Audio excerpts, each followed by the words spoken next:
There was something God said to me in 2022 that I didn't take seriously at first. Now I remember it like yesterday. I was at the balcony of my house as at that time in Ile-Ife, Osun State, Nigeria, and I was holding a drink in my hand. And then I heard God say to me loud and clear, He said, if you keep drinking this, it will kill you. No jokes.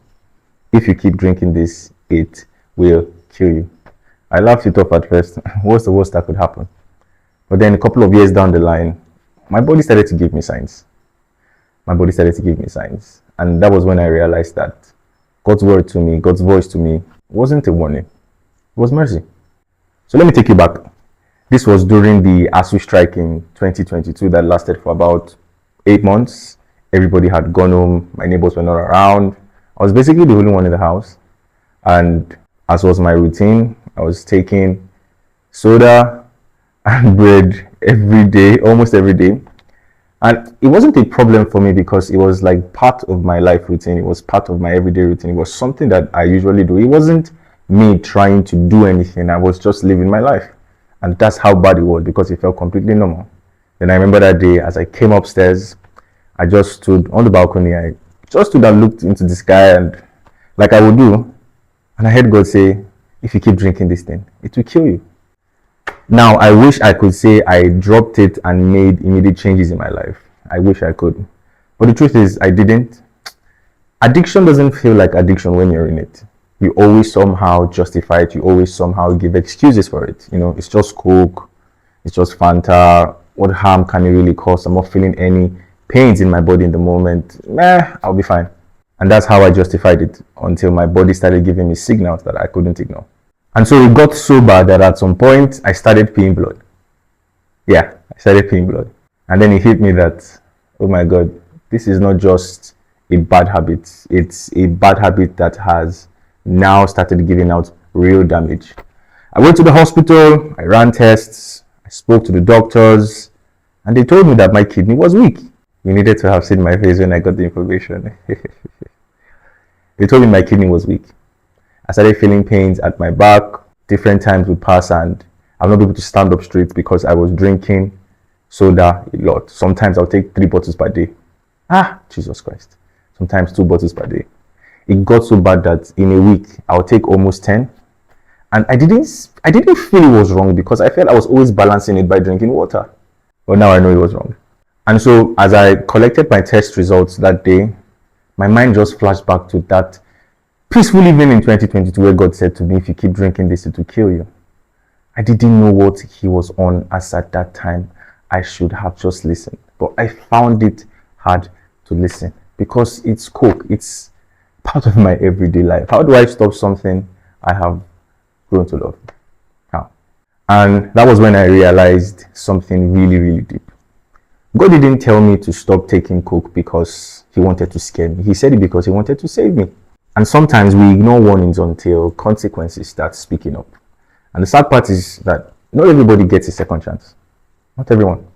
And so for the past 2 weeks, as at the time I'm making this video, I haven't taken soda at all. I've been drinking more of water. Now, for a random person, for anybody else who doesn't understand what I'm saying, that might look like small progress. But progress is progress. I beg, you don't know what I have been facing. You don't know how difficult it is for me to see a drink and not be able to buy it.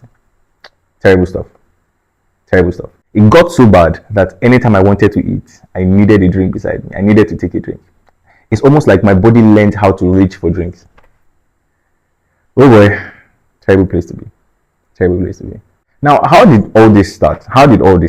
Well, my mom, she might not like to admit it, but she had a very strong influence on me as regards my drinking habit. Now, I'm not even talking alcohol now. No shade to anybody who is, coming out from that. But I'm not talking alcohol. I'm talking soda, Coke, Fanta, Sprite, and all sorts. Now, growing up, I used to see my mom take drinks a lot. She couldn't, or it looked like she couldn't eat without having drinks by her side. And as the sweet mouth kid that I still am, I would always want to take her drinks, Sometimes when she goes out to work, I go to the kitchen, open the freezer, and just sip a little, sometimes add water so she doesn't figure it out. But my mom will always figure it out. So I saw her do that take drinks a lot when she was younger. She would send me to buy drinks. And so I just had this, drinks looked like the holy grail for me. Drinks looked like that thing where they completed my existence. Do you understand that kind of feeling? Yeah. And so over the years, when I had the opportunity, when I started growing older, I felt like, okay, this woman sort of deprived me of these things.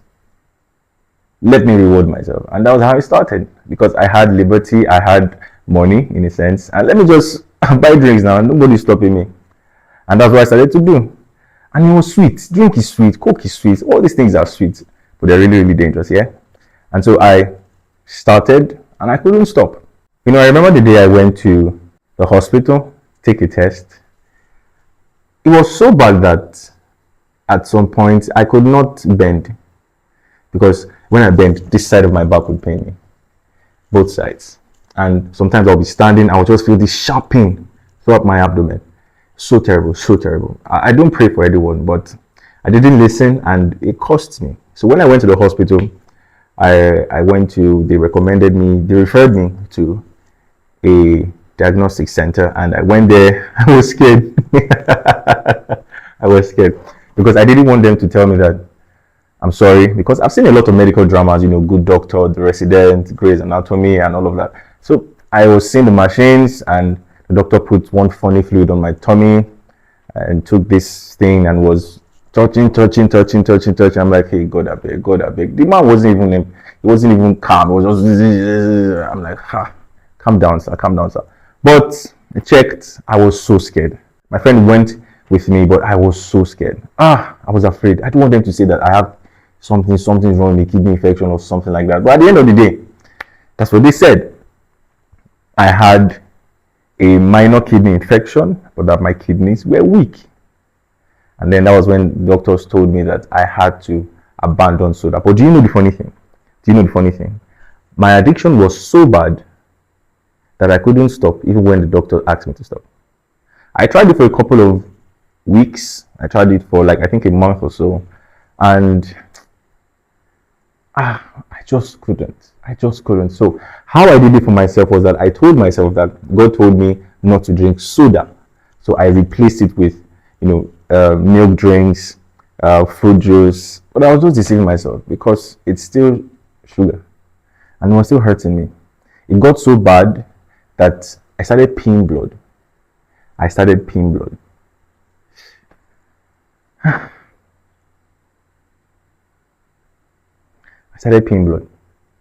And I wouldn't be able to walk properly before urinating and after urinating. It was so painful.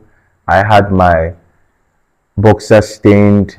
It was a very difficult time because the pains didn't just go down immediately. It took a while.